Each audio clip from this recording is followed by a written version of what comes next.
അങ്ങനെയെങ്കിൽ ശ്രീ ജോർജ് മൂലേച്ചാൽ ഇപ്പൊ ഇവര് പറയുന്നത് ഈ കാനോൻ നിയമം അനുസരിച്ച് ഈ പൈതൃക സ്വത്തുക്കളുടെ പരിപാലനത്തിലും ക്രയവിക്രയത്തിലും അനിതര സാധാരണമായ ശ്രദ്ധയും വേണ്ടത്ര മുന്നൊരുക്കങ്ങളും നിർബന്ധമായും പാലിച്ചിരിക്കേണ്ടതാണ് എന്ന് പറയുമ്പോൾ ഇതിൻ്റെ പരിശോധനാ സമിതികളെയും നിശ്ചയിച്ചിട്ടുണ്ടല്ലോ. ആലോചനാ സമിതി, സാമ്പത്തികകാര്യ സമിതി, വൈദിക സമിതി, പാസ്റ്റർ സമിതി. ഇതിൽ ഏറ്റവും ഒടുവിലാണ് ഈ നിരയിൽ പാസ്റ്റർ സമിതി വരുന്നത്. ഈ ആലോചനാ സമിതിയെയും സാമ്പത്തികകാര്യ സമിതിയെയും വൈദിക സമിതിയെയും പാസ്റ്റർ സമിതിയെയും ഒന്നടങ്കം ഇവർ പറ്റിച്ചു എന്നാണ് ഇപ്പോൾ ഉയർന്നു വന്നിരിക്കുന്ന ആക്ഷേപം. അപ്പോൾ സമിതികൾ ഉണ്ടായതുകൊണ്ടും കാര്യമില്ല, ഈ പറ്റിക്കൽ നടക്കുകയാണ്. അതെ, ഒരു നിയമവ്യവസ്ഥയില്ല, ഇതാണ് പ്രശ്നം. ഒരു നിയമവ്യവസ്ഥയില്ല. കാനോൻ നിയമം അല്ല സഭയുടെ നിയമം ആകേണ്ടത്. അത് ബൈബിളാണ്, അല്ലെന്നുണ്ടെങ്കിൽ പാരമ്പര്യമാണ്. ബൈബിളിൽ വ്യക്തമായിട്ട് പറയുന്നുണ്ട്, അതായത് ആധ്യാത്മിക കാര്യങ്ങൾ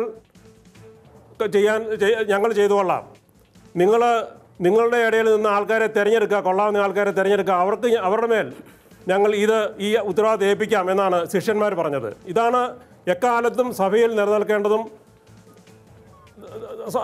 ഒരു സമ്പ്രദായം. അപ്പോൾ അത് പൂർണ്ണമായിട്ട് നിരാകരിച്ചുകൊണ്ടാണ് ഈ കാനോൻ നിയമം എന്ന് പറഞ്ഞ അതിനെ ഞാൻ മനുസ്മൃതി എന്ന് പറയും. റോമൻ മനുസ്മൃതിയാണ് ഈ പറഞ്ഞ കാനോൻ നിയമം. അതൊരു കാലത്തും ക്രൈസ്തവമല്ല, അത് പുരോഹിതർ തന്നെ അവർക്ക് വേണ്ടി നിയമിച്ച ഒരു നിയമസംഹിതയാണ്. അത് പാലിക്കേണ്ട യാതൊരു കാര്യവും ഇവിടുത്തെ ക്രൈസ്തവർക്കില്ല. മാത്രമല്ല അത് ഭരണഘടനാ വിരുദ്ധവുമാണ്. അതായത് ഇവിടുത്തെ ഇന്ത്യയിലെ ക്രൈസ്തവരുടെ മതസ്വത്തുക്കൾ ഭരിക്കാൻ വത്തിക്കാൻ രാഷ്ട്രത്തിൻ്റെ ഒരു നിയമം നമുക്കെങ്ങനെ അംഗീകരിക്കാൻ കഴിയും? അത് പൂർണ്ണമായിട്ടും നമുക്ക് നിരാകരിക്കുന്ന. ജോർജ് മൂലേച്ചാൽ ഈ ചർച്ച ആക്ട് നടപ്പാക്കണമെന്ന് നിങ്ങൾ ആവശ്യപ്പെടുന്നത് എന്ത് അടിസ്ഥാനത്തിലാണ്? ഓക്കെ, ഇപ്പം പറഞ്ഞതിൻ്റെ അടിസ്ഥാനത്തിൽ തന്നെയാണ്. ചർച്ച് ആക്ട് എന്ന് പറഞ്ഞാൽ ഇടവക തലത്തിലും രൂപതാ തലത്തിലും ആഗമന, ഇപ്പം സീറോ മലബാർ സഭയുടെ കാര്യത്തിലാണെങ്കിൽ സീറോ മലബാർ സഭയുടെ ആഗമന തലത്തിലും മൂന്ന് തട്ടുകളുള്ള കമ്മിറ്റികളുണ്ടാവും. തിരഞ്ഞെടുക്കപ്പെട്ട കമ്മിറ്റികൾ, അല്ലാതെ നോമിനേറ്റ് ചെയ്യുന്നവരല്ല, തിരഞ്ഞെടുക്കപ്പെടുന്ന കമ്മിറ്റികളുണ്ടാവും. ഈ കമ്മിറ്റികളായിരിക്കും ഭൗതിക കാര്യങ്ങൾ കൈകാര്യം ചെയ്യുക. ഇത് ബൈബിൾ അനുസരിച്ച് ഞങ്ങളുടെ പാരമ്പര്യം അനുസരിച്ചും ആണ് വി ആർ ജസ്റ്റിസ് കൃഷ്ണയ്യർ രൂപം കൊടുത്തിട്ടുള്ളത്. അതുകൊണ്ട് എന്ന് മാത്രമല്ല, ഇത് മാർത്തോമായുടെ നിയമം എന്ന് പറഞ്ഞ് ഞങ്ങൾക്ക് പാരമ്പര്യമായിട്ടുള്ള ഒരു സമ്പ്രദായമുണ്ട്. അതാണ് നസ്രാണി സഭയുടെ പാരമ്പര്യം. ശരി, ഞാൻ താങ്കളേക്ക് തിരികെ എത്താം. ശ്രീ വി അഗസ്റ്റിൻ, ഇന്നിപ്പോൾ ഈ സഭാസമിതിയുടെ സെക്രട്ടറി പറഞ്ഞത് എന്തുകൊണ്ട്, ഈ വൈദിക സമിതിയുടെ സെക്രട്ടറി പറഞ്ഞത് എന്തുകൊണ്ടാണ് വൈദിക സമിതി ഈ വിഷയം ചർച്ച ചെയ്യേണ്ടത് എന്ന് തീരുമാനിച്ചത് എന്നതിൻ്റെ കാരണം ഇത് കുറേ സങ്കീർണമായ വിഷയമാണ്. സങ്കീർണമായ കാര്യങ്ങൾ പലപ്പോഴും അൽമായ ഉൾപ്പെടുന്ന പാസ്റ്റർ സമിതിക്ക് മനസ്സിലാകണമെന്നില്ല. മാത്രമല്ല അവരെ ആകമാനം മുറിവേറ്റിരിക്കുകയാണ്. അടിയന്തരമായി ഇതിൻ്റെ ഗൗരവം ഉൾക്കൊണ്ട് പ്രശ്നപരിഹാരത്തിലേക്ക് നീങ്ങുക, അതിനു വേണ്ട നടപടികൾ അതിവേഗം കൈക്കൊള്ളുക, അതിനായാണ് ഇന്ന് സമിതി യോഗം വിളിച്ചത് എന്നാണ്. അപ്പൊ പ്രശ്നപരിഹാരത്തിന്റെ ഒരു സാധ്യതയാണ് നടയപ്പെട്ടിരിക്കുന്നതെന്ന് പറയുന്നു. വേണു അത് ഇല്ലില്ല, വേണു ആ പറയുന്നതിൽ തന്നെ ഒരർത്ഥമില്ല. കാരണം നിങ്ങൾ മനസ്സിലാക്കേണ്ടത് പാരമ്പര്യമനുസരിച്ചും രീതികളനുസരിച്ചും സീറോ മലബാർ സഭയിലെ പള്ളികളും അരമനകളും എങ്ങനെ ഭരിക്കുന്നു എന്നുള്ളതിനെപ്പറ്റി നിങ്ങൾക്ക് അടിസ്ഥാനപരമായിട്ടൊരു ബോധം വേണം. ഒരു പള്ളിയുണ്ടെങ്കിൽ ആ പള്ളിയിലെ അച്ഛനും അവിടുന്ന് തിരഞ്ഞെടുക്കപ്പെട്ട് വരുന്ന ഒരു പാരീഷ് കൗൺസിലുണ്ട്. അവിടെ നടക്കുന്ന എല്ലാ കാര്യങ്ങളും പാരീഷ് കൗൺസിലിൻ്റെ അനുവാദത്തോടും അംഗീകാരത്തോടും കൂടിയാണ് നടത്തുന്നത്, അല്ലാതെ ഒരച്ഛൻ സ്വതന്ത്രമായിട്ടല്ല. അതുപോലെ തന്നെ പാസ്റ്റർ കൗൺസിൽ എന്ന് പറയുന്നത് ഓരോ പള്ളികളിൽ നിന്നും തിരഞ്ഞെടുപ്പ് വരുന്ന പ്രതിനിധികളും പ്രധാനപ്പെട്ട അച്ഛന്മാരും അവരും തിരഞ്ഞെടുക്കപ്പെട്ട് വരുന്നതാണ്.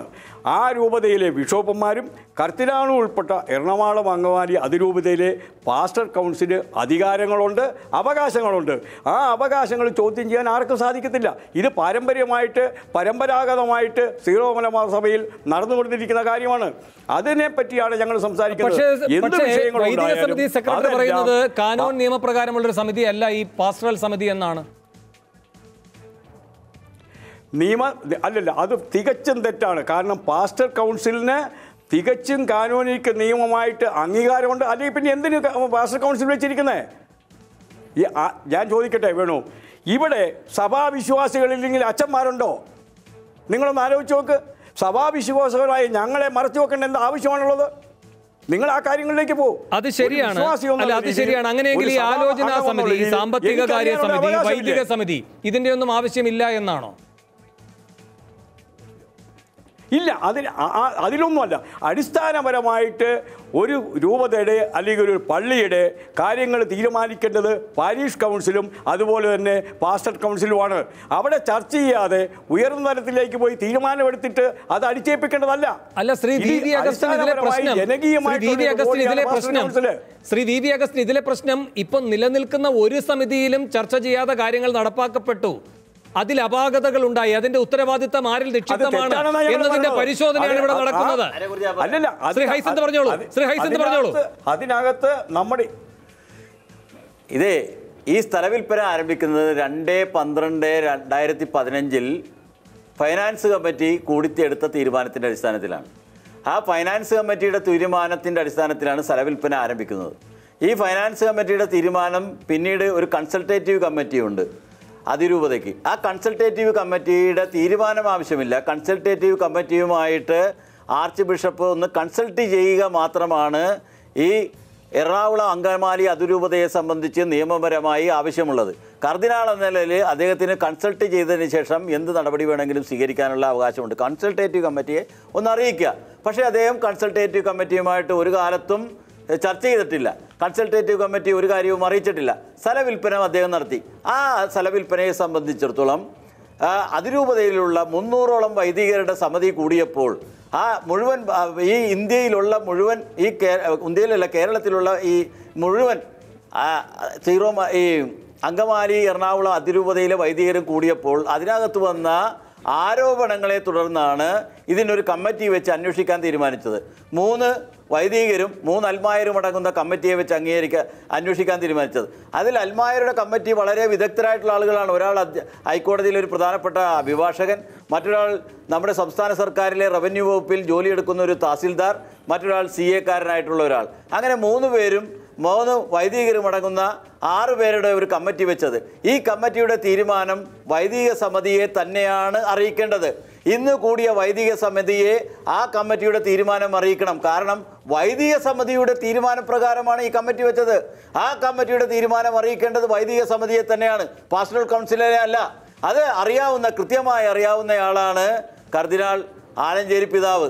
അത് ഇവരെ പറഞ്ഞ് മനസ്സിലാക്കുന്നതിന് പകരം പഴയ ഒരു സിനിമയുണ്ട്, ചിന്താവിഷ്ടയായ ശ്യാമളയോ അങ്ങനെ ഒരു സിനിമയുണ്ട്. അതിനകത്ത് ശ്രീനിവാസൻ പോകാൻ പോകുമ്പോൾ മക്കളോട് പറയും, ഞാൻ പോകാൻ പോകുമ്പോൾ നിങ്ങൾ രണ്ടുപേരും കൂടി അച്ഛാ പോകല്ലേ എന്ന് പറയുന്നത് പോലെ ഒന്ന് പിടിച്ചു നിർത്തണമെന്ന്. ആ രീതിയിലുള്ള ഒരു നാടകം കളിക്കലാണ് അഗസ്റ്റീനെയും സാബുവിനെയും കെന്നഡിയെയും വെച്ച് കർദിനാൾ നടത്തിയത്.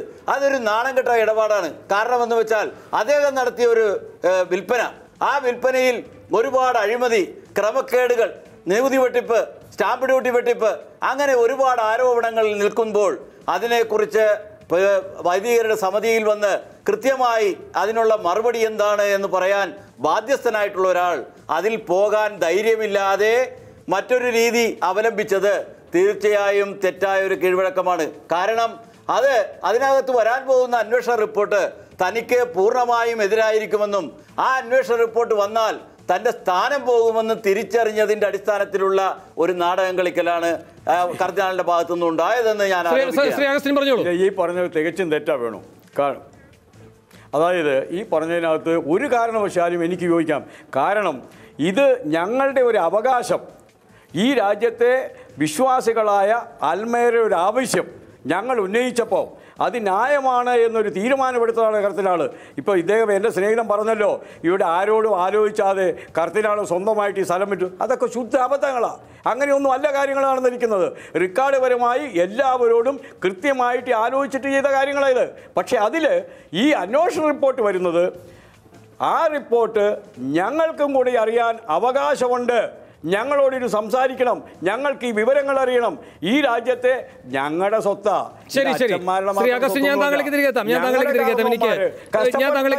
എനിക്ക് ജോർജ് മൂലേച്ചാലിലേക്ക് ഒന്ന് പോയതിനു ശേഷം ശ്രീ ജോർജ് മൂലച്ചാലിൽ ഇവിടെ ഈ പറയുന്ന എറണാകുളം അങ്കമാലി അതിരൂപതയുടെ ഭൂമി ഇടപാടുമായി ബന്ധപ്പെട്ട് ഇപ്പോൾ ഉയർന്നു വന്നിരിക്കുന്ന ആക്ഷേപങ്ങൾ, ഇത് ഒരു ആദ്യ സംഭവമാണോ?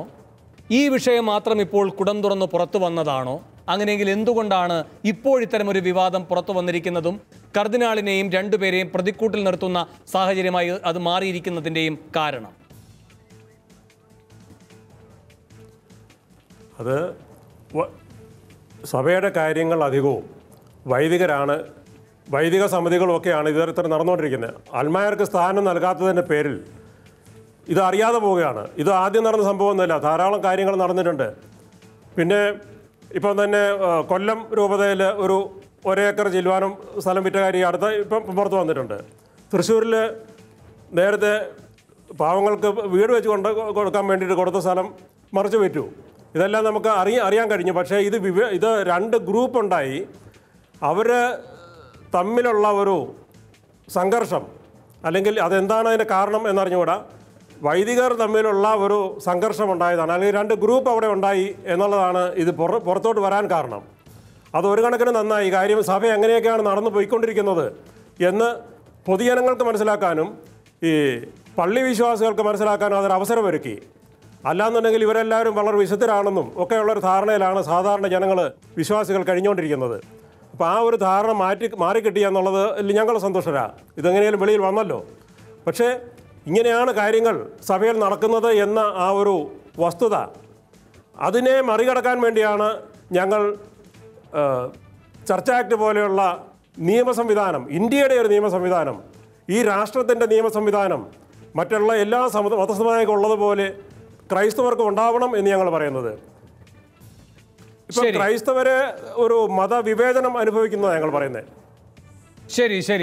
ശരി ഞാനൊന്ന് ക്ഷമിക്കണം, അഡ്വക്കേറ്റ് പോളച്ചൻ പുതുപ്പാറയും ഇപ്പോൾ ഈ ചർച്ചയിൽ തത്സമയം പങ്കുചേരുകയാണ്.